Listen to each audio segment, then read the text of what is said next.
Okay, well, it's good to see some new faces here and some old faces here, and it's such a blessing to see you guys coming to see the creation model. So welcome to Creation Science 105. It should be 113, but this will make a lot more sense when it comes after the evidence for the flood talk. This one's going to show you a biblical flood model that explains 25 major features on the earth and in the solar system, and it explains it logically. And then it has 20 astoundingly accurate predictions, and the NASA discoveries are also validating this theory. So this is, I think you're going to really enjoy it, but I think let's just jump. If you're looking for kids' gifts, I've got them here, the Willie the Woodsman and Chippy and Chetty. You can get these on Amazon. The neat thing is it shares the gospel at the end. And the Willie the Woodsman, it's really neat because the kid has a dinosaur. It's a kid and his pet dinosaur. And it's very clever the way he writes it because it's logical. It's plausible, you know, how he writes it. But again, those are fun. And then another book that if you're looking for a Christmas gift, this is Christian Men of Science, 11 Men Who Changed the World. This is like Johann Kepler, Boyle, Faraday, Maxwell, and Walt Brown. That's who we're here to talk about, his theory, the hydroplate theory.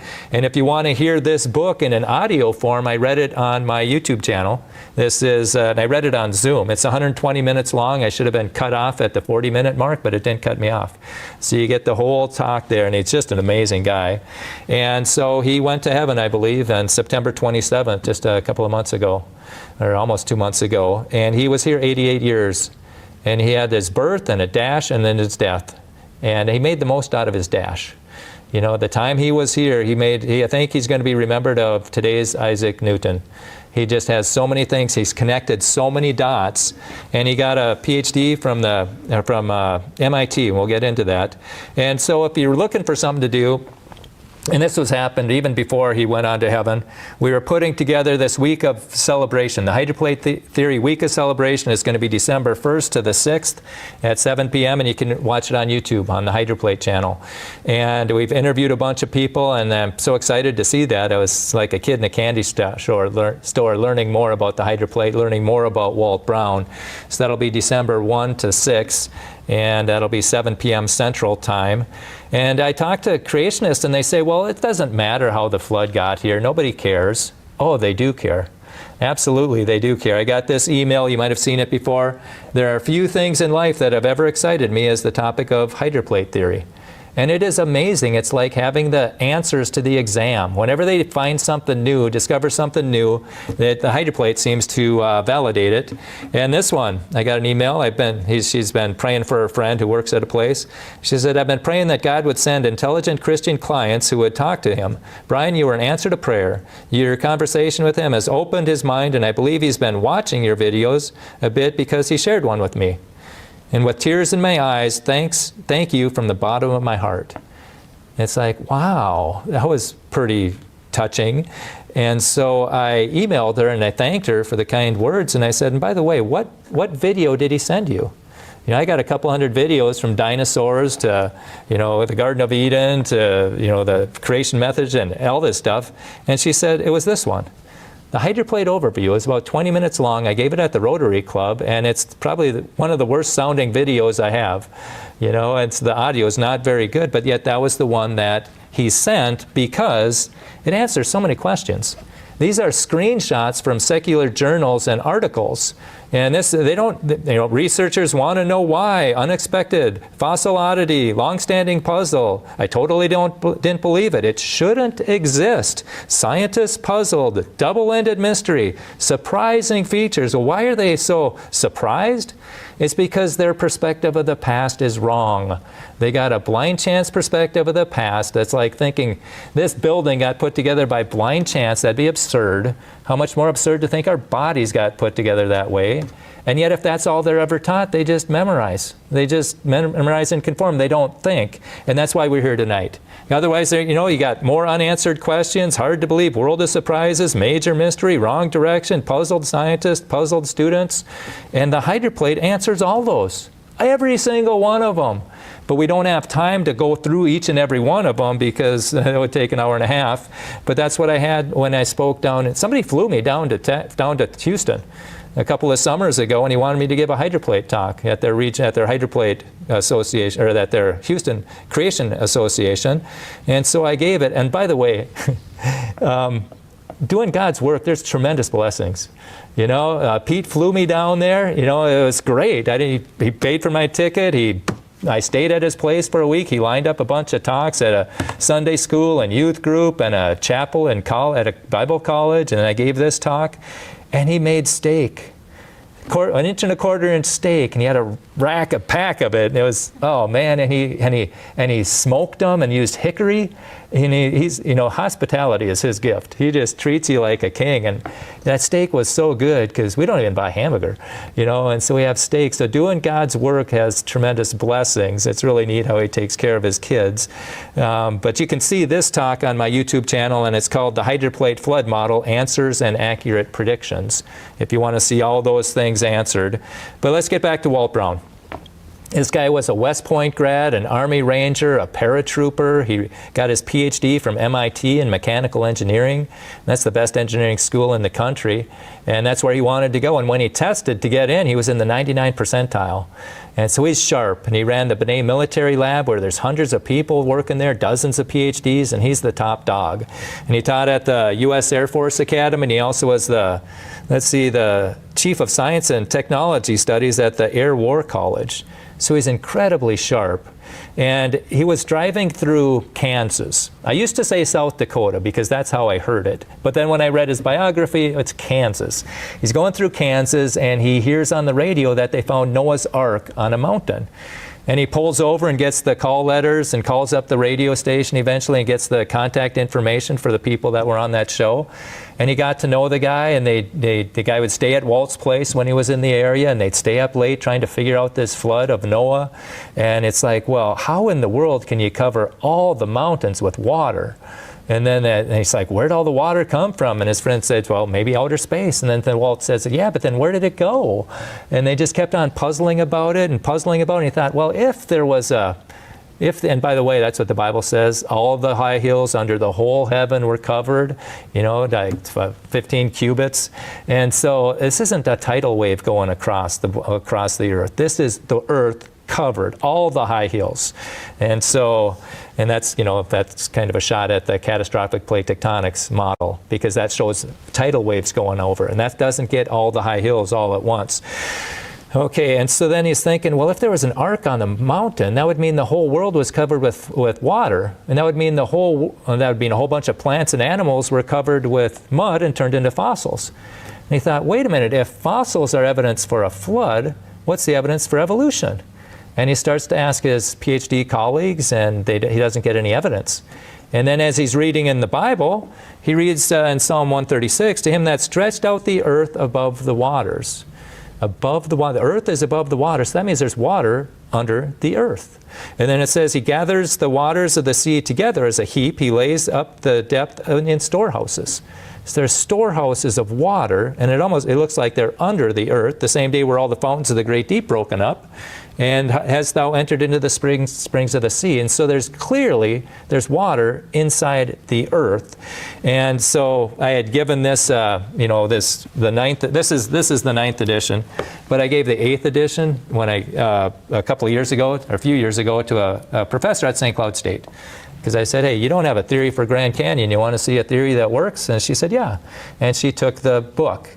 And she had it for about 6 months, and we talked about it for about an hour and a half, and she said, if the assumption is true, the science works. I just don't believe the assumption is true. She didn't believe that there was water under the oceans. And it's like, well, why not? There's water under the oceans today. You know, you got these black smokers, some as hot as 867 degrees Fahrenheit, and they were discovered in 1977. Job wrote about them thousands of years earlier, hast thou entered into the depths of the sea. So God's way ahead of science. And now with this theory, you know, what science, it's like we know what the effect is, that's known. We're trying to figure out how it got there, and the cause is unknown. Where this is backwards. He sets up the cause with one assumption. Just one assumption, and then lets the laws of physics go at it, and then you've got, and it fits the effects perfectly. So what's the one assumption? The one assumption is that half of the ocean was inside the Earth, roughly 60 miles deep. So just think of the Earth as a big apple. The crust is 60 miles thick, and that's being debated even among hydroplate proponents. And some people think it's too thick, and I agree. I think it's maybe 30 to 60. So we'll just go with Walt. He says 60. We'll say up to 60 miles thick. It could be less than that. That's the skin of the apple, and under that there's the water. And he says a mile thick. And I think this is probably more than a mile thick, depending on all this stuff that the water had to do. And then there's the mantle. So that's the one assumption. And then you throw in the laws of physics, and what would that be? That would be the moon. The moon tugs on the Earth. The moon's gravity tugs and makes high tide and low tide twice a day. And so it's going to tug on the crust of the Earth. And back then, the crust wasn't broken into plates like it is today. It was just the crust.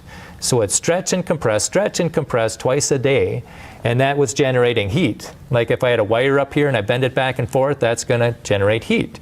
And that's what's happening with the crust. The water gets hotter and hotter and hotter. It wants to boil, but it can't because there's no room to expand. And so at 705 degrees and 3,200 pounds per square inch, it becomes supercritical water, where it's not really water and it's not really steam. And this exists. This is from Walt's book. It says down at the bottom of the Atlantic Ocean is the hottest water on Earth in a supercritical state, never seen before in nature. Supercritical, and this is from the New Scientist in 2009. And it also goes on to say that supercritical water is seen jetting up from the floor of the Gulf of Mexico. So there is supercritical water inside the Earth, and this, I think, is how it got there. So it's not really water, and it's not really steam, but whatever it is, it dissolves things like crazy. So it's dissolving the granite above and the mantle below, and it's mixing it together and making stuff like limestone and chalk and quartz and salts, and it just keeps regenerating that stuff. And when limestone is formed, it generates carbon dioxide. And Walt Brown he talks about this. For every carbon atom that precipitated in limestone, a carbon atom is released into carbon dioxide. And then that chart shows that the limestone, there's 60,000 times more limestone on the surface of the Earth than carbon dioxide in the atmosphere. And Walt Brown, you know, he asked Bob Dietz, and that's the other thing. You know, I gave the 8th edition to a professor just a couple of years ago, and do you want to see a theory that works for Grand Canyon? She said, yeah. And then a day or two later, she said, well, I saw that Walt Brown's not a geologist. You can come and get your book. Yeah, he's not a geologist. But he took geology classes at Arizona State, and the guy who taught him was Bob Dietz, who's like one of the big hitters in plate tectonics. Bob Dietz is the guy who coined the term seafloor spreading. And so, and they were friends. They each had a competing flood model, but they would still meet every Wednesday for an hour or two and talk about things. And one time Walt asked Bob, he said, hey, where'd all the limestone come from? And Bob says, beats the blank out of me. And if you want to see more about that, Brian Nickel, he's got some really good videos. This one's answering problems with limestone formation. If you like diving in deep, he just does an excellent job on the origin of Grand Canyon, the origin of radioactivity, the origin of comets and asteroids. Just incredibly good done. And his Grand Canyon video is the most effective at showing what actually happens. Okay, and so this is the flood model. Hydroplate model. You got the rupture phase, that's when the fountains of the Great Deep break up. And then you got the flood phase, that's for 150 days, and the flood waters keep rising. And then you got the continental drift phase, that's about 1 day. When the continents slide together, and at the end of it, you got the compression phase where the mountains rise up in about an hour. You know, and then at the end there's the recovery phase. That's when the valleys were cut, and also when, let's say, the plateaus were formed. So we'll touch on that. We'll show you how all this goes. Okay, let's go back to the supercritical water inside the Earth, getting hotter and hotter, more and more pressure, dissolving the crust. The crust is getting weaker and weaker, and it's hotter and hotter, higher pressure. And Walt Brown says there was, 372,000 pounds per psi in that water. And just think of that. going from 372,000 psi going up to atmospheric pressure of like 14.7. It's just going to be expanding like crazy coming up. It's just going to expand under that. Like if I had a water bottle here and it was under that much pressure, if I just cracked it, it would probably destroy this room. All that stuff gushing out of there very fast. So eventually the crust can't take it anymore, and it cracks. And that crack goes in two directions all the way around the world, and the water just explodes out of there. This is the fountains of the great deep. And the Bible talks about it, I believe. In the 600th year of Noah's life, in the second month, the 17th day of the month, the same day were all the fountains of the great deep broken up. Genesis 7:11. And that crack went around the world in two directions and came back together. And that's how it could rain for 40 days and 40 nights. And then the water still continued to go up until the 150th day. I think that's when the fountains were covered with too much water. It couldn't rain anymore. And people say, well, if that happened, Brian, wouldn't it leave a mark? And I said, yeah. It left the mid-oceanic ridge. That's a 46,000-mile mountain range that goes through the bottom of every ocean, and then it comes together on itself where that circle is. And that's where Walt Brown thinks that it ended. So he thinks it started up over by Alaska. Okay, so now we're going into the flood phase. All this water's coming up, and this is what's happening. During that, there's a lot of erosion taking place. You got two 60-mile cliffs that are crumbling into this high-pressure water.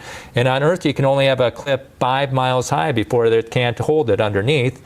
And these are 60 miles high, so that's all crumbling in there. That's where we get the sedimentary rock.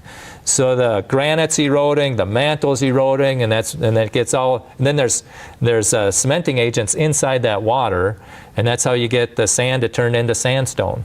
You know, you can have all the sand in the world, it's not going to turn into sandstone if it doesn't have a cementing agent. And it's also evenly mixed. You don't have hard spots and weak spots. It's also evenly mixed. And we'll talk about that in a little bit. But this is Science Daily. Earth's crust missing in the mid-Atlantic. Why is it missing there? It's exposed to the mantle is exposed to the seafloor. Why is that? Was the crust never there? Was it once there but then torn away? If so, how and why? Okay, well, that's the continental drift phase. They tell us that it's missing in the Atlantic. That's because it slid away. So as the cliffs were eroding, they're getting farther and farther and farther apart, and pretty soon there's nothing pushing down on the mantle. And the mantle bulges. And then the continents start sliding. Like if you had a train track and you lift up one end, the train's going to start rolling. And that's what's happening here.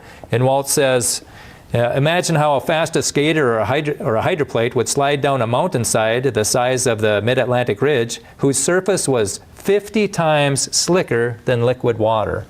50 times slicker. That's going to start rolling. Just imagine an air hockey table. Put some water on there. It's not going to slide too well. But if you got some air pushing on that, and it's going to just go like there's no friction. And I think that's what's happening with the hydroplates. The plates were sliding on supercritical water, which is basically friction-free. And so they got some momentum going. And they kept on going until they met resistance, and then they buckled up. And that's what formed the mountains. The mountains rose up in about an hour, and that's why the mountains, the major ones, are pretty parallel to the mid-Atlantic ridge. And Walt says that the continental drift phase ended with the compression event, the sudden crushing, buckling, and thickening of crashing hydroplates. Earth's mountains, such as the Andes, were pushed up in less than an hour. Could you imagine that? Could you imagine what that sounded like? Mountains forming. Well, I think that Psalm 104 gives us a hint. The water stood above the mountains. Okay, the water is above the mountains. Not sloshing over the mountains. The water is above the mountains. At thy rebuke they fled. At the voice of thy thunder they hasted away. The voice of thy thunder. I'm thinking that's what the mountains sounded like as they formed, as they went up. And you look at the mid-Atlantic ridge, that rose up. Well, if something rises up, something has to sink in. Well, what sunk in? It was the Pacific Ocean. And that's why we got the Ring of Fire. There's a lot more volcanic activity, a lot more earthquakes there, and the Pacific Ocean is way different than the rest of the oceans. And that's why the trenches are there, most of them. The Mariana Trench is a mile deeper than Mount Everest is high. And how did that form? And you got all these sea mounts and table mounts, 40,000 of these things at the bottom of there. Some of those table mounts, those are volcanoes, the cones that got sheared off with the waves. And yeah, it's way different, and I think that's why. And it sunk in. What else sunk in? That's Zealandia in that square right there. That's the 8th continent. It's Zealandia, sunken 8th continent, reveals its buried secrets, and they found evidence of land-based fossils there. So at one time, that was above the surface, and it was about the size of India.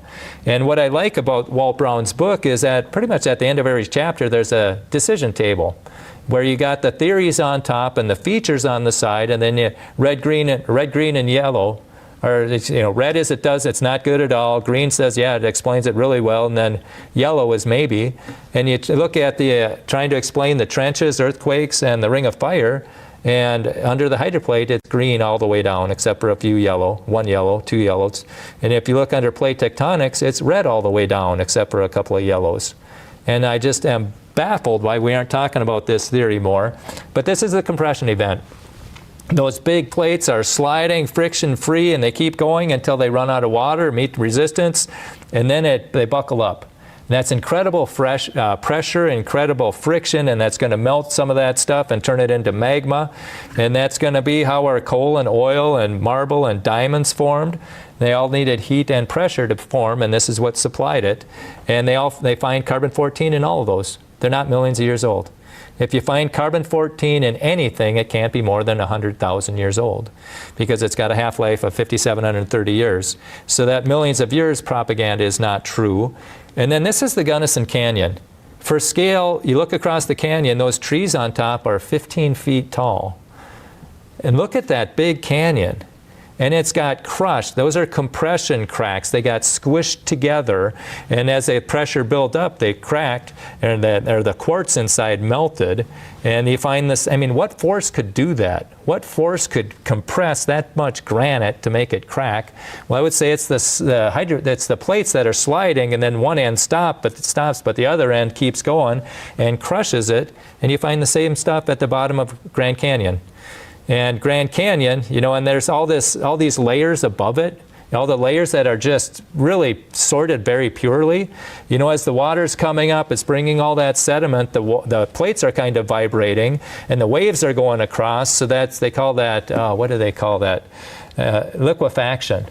And that's going to sort them into the different layers. Like if you had a bottle of dirt and mud and sand and stuff and you shake it up, it's going to settle out based on its density, size, and shape. And that's what happened in those layers. And then the plate starts sliding, so the sediment's sliding on top of it. And then the basement rock buckles because there's so much compression. And then it rises up. But the sediments still keep sliding. So they keep sliding flat while the stuff on the sides were angled. And that's how you get flat layers on top of slanted layers in the Grand Canyon. That's how that got formed. And it's really neat. There's a quartzite block, I think that's sand under pressure, turns it into quartzite. And it got lifted up into this sedimentary rock. How do you explain that over millions of years? And that's right there, and it got formed down there, and it got lifted up. And those are Walt Brown's grandsons there. And I asked the leader of Canyon Ministries, they're a Christian organization. I asked him about this block. It's a 5 to 10 ton block, and it's at Isis Temple, and he knew about it. He said, but it takes a day or two of hiking to get there, so you really got to know what you're doing to get there. And that's I didn't see this block when I was at Grand Canyon. That didn't show up on any of the placards. And then we come to the recovery phase. And this is when the water that was covering all the mountains, the whole earth, gush off the continents to fill in the Pacific Ocean. And that's why we have these submarine canyons at the mouth of most major rivers. These are canyons that are at the bottom of the ocean. You can't cut a canyon today at the bottom of the ocean. So that shows us that the continents were higher and the oceans were lower, and the water gushes off after the flood, cuts the canyons, and the continents sink down, and then the ocean rises up and buries it in water. And you see a big canyon in Greenland under 2 kilometers of ice. And how did that happen? The water gushed off the Greenland, cut the canyon, and then the Ice Age came and filled it up. And we aren't going to have time for the Ice Age tonight, but during Q&A or something you might. Okay, and then this, how do plateaus form? Okay, and a plateau that's got one vertical side to it, and typically it's next to the major mountain ranges. And how does that happen? Well, it's hydraulic lifting. Okay, the mountains are a big mass on a small base, so they sink in. And as they sink in, it squirts the magma to the side, and it builds up pressure on the side until there's a weakness, and a block shoots up. And then it keeps squishing water to the, or magma to the side until another block shoots up, and another block shoots up. And that's how you get the plateaus next to the mountains. The Colorado Plateau is roughly a mile high. The Tibetan Plateau, that's roughly 3 miles high. But that's how it all forms. So it's not a mystery. What's the mechanism? It's hydraulic lifting. And what's the force? It's gravity.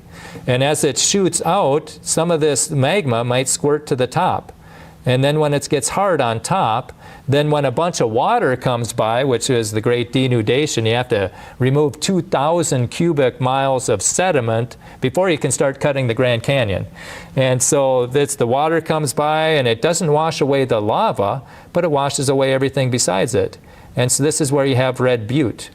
And I saw that this year. That's 1,000 feet of Mesozoic sediment, which is really pretty soft and crumbly, capped with volcanic rock. And that's how that formed. And I got to see it. I took the picture as we're driving by. You know, you get flown into Phoenix. And if you ever want to see the Grand Canyon and have them do all the work for you and all the parking and all the driving, creationtoday.org has a great Grand Canyon trip, and also the Starting Point with Jay Siegert. I think that's what it is. And it's just beautiful. You fly in on Thursday, and you're on the rim on Friday, you're on the river on Saturday, and then you're either flying out on Sunday, or else you're still doing stuff with Jay's trip. But as you drive up from Phoenix, you're going to see Red Butte on the right, and you'll see something real similar, that Cedar Mountain. That's by Desert Views Tower in Grand Canyon. That's 900 feet of sediment. And that's all got washed away. And there's a tower there that has windows, and the window that you would see this had a blanket in front of it. I wish I would have took a picture. But yeah, that's a lot of fun. And this Monday I'm going to be debating somebody on Grand Canyon, the origin of Grand Canyon. That'll be 7 o'clock on the Standing for Truth YouTube channel. And I've got some questions for them. And they've got, 8 or 9 theories on how Grand Canyon was formed, and there's the features. And again, hydroplate theory is green all the way down, and everyone else is red or yellow, it seems. So we should be looking at this thing. And we don't have time for the Ice Age. Basically, but let's talk about the frozen mammoth. How do you freeze a mammoth standing up? Well, some of this stuff was shooting up with such tremendous force that it escaped our atmosphere and got super cold in outer space, and then came sloshing down on them and buried them in muddy hail. And again, there's the theories, there's the features, and again, Walt Brown's is green all the way down except for a few yellow. And why didn't they thaw out? That's why it didn't, the big roll, yeah, which got, you can see that on, you can see that on some of my other videos. I want to focus more on this one, on what we can do with this information, and look at the accurate predictions. Okay, and the inland seas, what caused these? That's the Mediterranean and the Gulf of Mexico and the Black Sea and the Caspian Sea. What do they have in common? They all have a whole bunch of salt at the bottom of it. I think this is the salt that was formed in the subterranean chambers, and then it just blew out. Well, how would that happen? Well, chondrules give us a clue. Chondrules, what is that? These are things in outer space, or these are things in space, in meteorites. And you look it up in Britannica. Chondrules are small rounded particles embedded in mostly stony meteorites. Okay, and it's formed at high temperatures. And then they don't know how they melted, but they need high velocity collisions and quickly cooled. Okay, well, the hydroplate sounds like that. The supercritical was high temperature, that's where they formed. You needed, and as the water's going out of there, the plates are going to be kind of fluttering. They'll slam down until the pressure builds up, and then they'll come up, and they'll slam down and come up. But when they slam down, that's the high velocity collision, boom, that they talked about. And then it gets over to the side, and then pressure builds up and shoots them into outer space, where guess what? They cooled quickly. This is exactly how they formed. You get formed at high temperatures, high velocity collisions, cooled quickly. This thing explains it perfectly. And that's how you get and then how do you get the inland forms to see? When those plates are buckling, that's causing, Walt Brown thinks that's the origin of radioactivity. You got lightning going on in there, and that's going to have a lot of free neutrons there, make some weak points in the crust, and then the crust is going to explode. Boom. And some of this stuff got shot up during the fountains of the Great Deep exploding.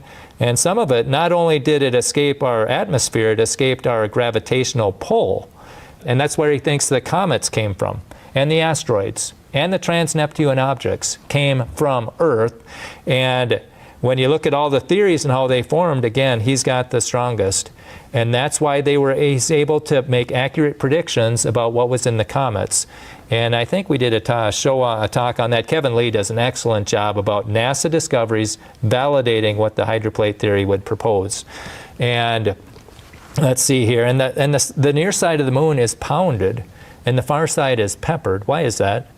The near side should be protected by the Earth.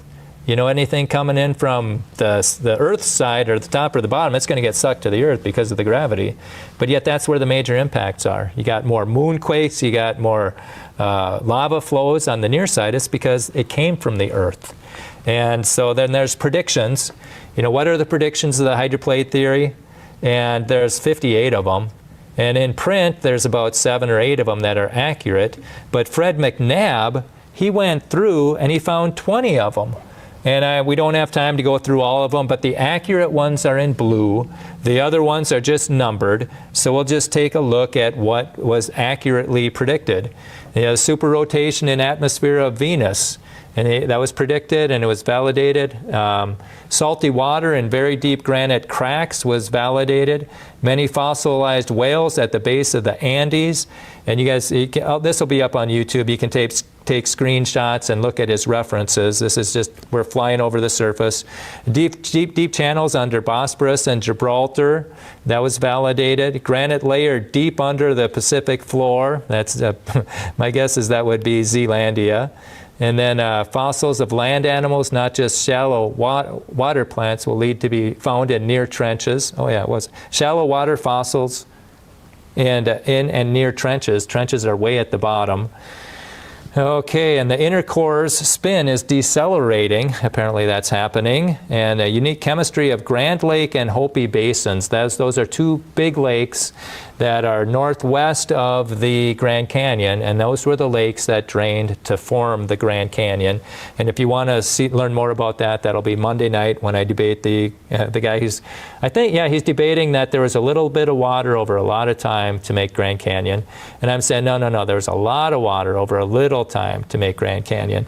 So it'll be interesting during cross-examination. I get to ask him any question I want for, 20 minutes or so, and then he gets to do the same for me. That's the type of debate that I like. It's very fun. And then let's see, there's some more. I'll just leave this up for a little bit so you can screenshot those. Asteroids are flying rock piles. Pastor Kevin Lee, he pointed it out to NASA. He said, if you ever try to redirect an asteroid, it'll work if it's a solid rock. But if it's just a bunch of boulders, it's going to make it worse. And there's like 28 or 38 boulders that are flying around now because it wasn't solid like what they expected, but it was a bunch of boulders, which is what the hydroplate would predict. And rocks on asteroids and comets are rounded.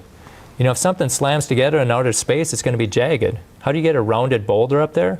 Well, it's going through a fast flow of water, rounding off the sharp edges before it gets shot up there. And he predicted that. And they found it on Comet 67P, rounded boulders. They call them dinosaur eggs. And water inside of large asteroids, and Deimos has a very low density. And these are all accurately predicted. Planet X will not be found by January of 2021 in the next 5 years. So this was a long time, and we still haven't got it in print, but hopefully they're going to make this available for December. It's possible to get this book. It won't be hardcover. I don't know if they're going to have it ready or not, probably not, but it's possible if they give it the okay, we can get those. It might be a proofreading copy, but I think that would be a good thing.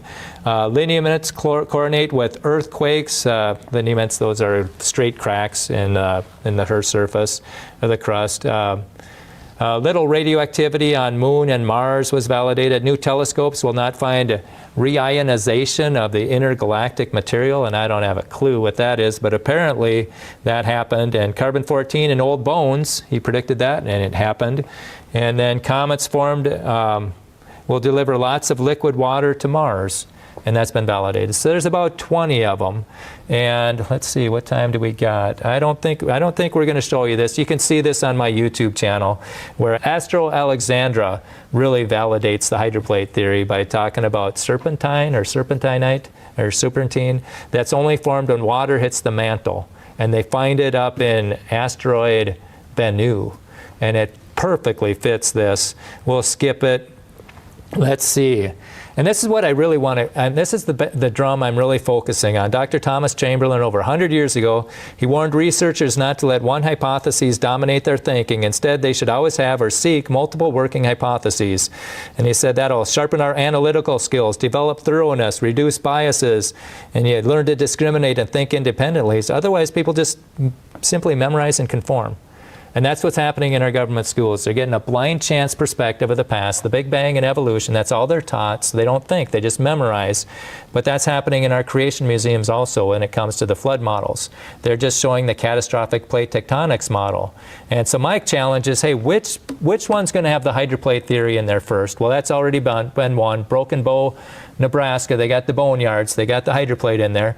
But now which theory is going to have both of them? Which museum is going to have both of them in there first? There should be a race for that. You know, have the catastrophic model, have the plate tectonics model, and I'm suggesting a hydroplate, the high wire protocol.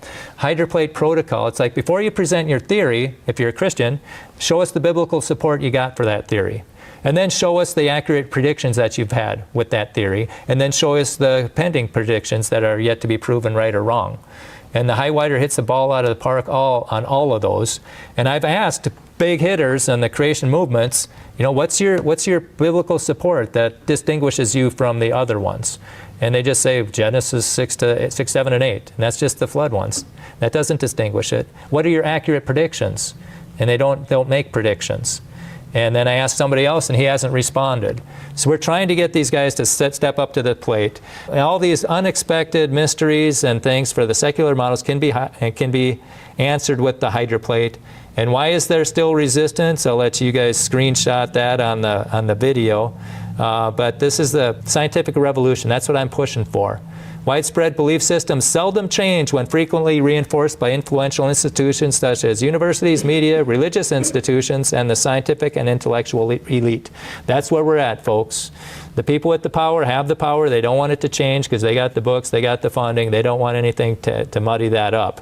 But when vast numbers of people realize they've been misled, an intellectual revolution begins. There's an avalanche of truth coming. And you can be early to the party or late to the party, but the party is coming. And it says, observers of this revolution should note which side avoids a rational scientific debate. That's right. You know, which ones are stepping up to the microphone? For months, we were trying to have the roundtable discussion with the CPT guys and the HPT guys and talk about the strengths and the weaknesses of each theory. They won't come up to the plate. So we did a hydroplate conference instead, a hydroplate seminar. But that's still out there. If there's anybody watching online, you're a catastrophic plate tectonic supporter, let's have a discussion. Let's talk about the strengths and the weaknesses of each side. And Real Science Radio, this website went down today. Hopefully it's up by now. But you can see those sources later. What I really want, if you want to download the 9th edition, go into hpt.rsr.org if it's up, and you'll be able to download it. And this is the 9th edition that was online from 2019 to 2025, and have that, because you never know if the internet's taken down. But what I really want to focus on is what can we do with this information? We have to start bringing it into the spotlight so people can have to think about it. And here's a famous creationist and a famous podcast, and I'm there in the chat. They're talking about the Bible should be the basis for everything. And I chatted, Christians have to stop trying to squeeze secular models into the Bible, like theistic evolution and catastrophic plate tectonics. And bingo, the Bible is the foundation. What do you think of the hydroplate theory, which has biblical support, makes accurate predictions, and is validated by NASA discoveries? And then the person who's running the chat, she says, hey, Brian, we aren't talking about the hydroplate theory today. If you have questions related to cultural apologetics, I'm sure they'd answer it. And I said, well, he was talking about the Bible being the basis for every topic. The hydroplate has more biblical support than CPT. Shouldn't we have all the information that is supported by the Bible? And then somebody asks, hey Brian, is HPT a AI chat platform opposed to ChatGPT? And I said, no, HPT is a flood model that logically explains 25 major features on Earth and in the solar system. It's made over a dozen astoundingly accurate predictions and is validated by NASA Discoveries. See Brian Nichols' YouTube channel. So right there, I planted a seed into somebody who can check out this theory. And then I said, would Ken lovingly accept Christians who support the biblical hydroplate theory? Yeah, would he? That's a good question. And said, can it be discussed without being blackballed? Because I know a creationist who doesn't even want to be seen on camera asking questions about the hydroplate because he's concerned that it might make waves. And I know a videographer, he won't make hydroplate videos because he makes videos for another organization. And he's afraid to lose all that business. So there's some gatekeepers that don't want this out. And so, yeah, we should be able to discuss that. And then it's getting towards the end, and I said, I agree, CPT is based, and then to his credit, he does address the hydroplate. He does, and I asked him if I could clip that and put it up on my YouTube channel so people can get all the information. You know, it's behind their paywall, so I wanted permission, but they never responded. So if you want to see how he responded to the plate tectonics or hydroplate, you can go into creationtoday.org and be a subscriber, and then you'll be able to look behind this paywall. And yeah. And it's, I said, I agree that CPT is based on a model, not scripture. HPT starts with the Bible and makes accurate predictions and is validated by NASA Discoveries. Shouldn't this be more openly discussed? Could you have both models in your museum so we can get all the information and make our own conclusions? And I said the HPT will destroy the Big Bang when it gets into the mainstream. It has much more biblical support than CPT. Destroying the godless theory of the Big Bang is something we can do. Would you help the strengths and weaknesses of each theory be discussed so science can advance? Right now we're in the dark ages, folks, in the government schools for sure. All you can think is blind chance, random collisions of atoms, Big Bang, evolution. They won't let you think outside that box. And again, the answer is outside the box. We were created. And so we're looking who's going to lead us out of the dark ages.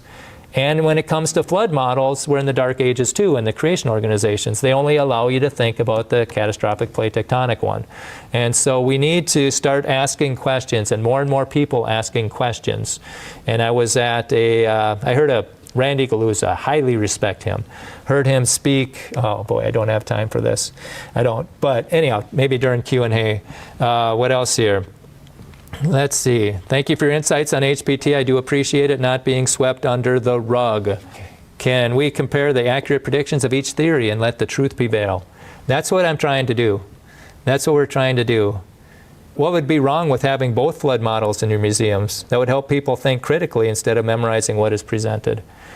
And that's my big thing. I want people to think. And here's some, Brian Nichols got a good YouTube channel. You're going to go Christmas shopping, check out rsr.org or hydroplate.org. Those are some good websites. Again, we got the week of celebration on December 1st to the 6th. We got the Grand Canyon debate on Monday. And I want to destroy the icons of evolution one at a time. And Grand Canyon's one that is very, very flimsy, and as is most of them. And those are some good websites. Brian Nichols, Solidify Your Faith, and this is the schedule. So anyhow, with that, we are done. Let's see. So thank you so much for participating. This was a lot of fun.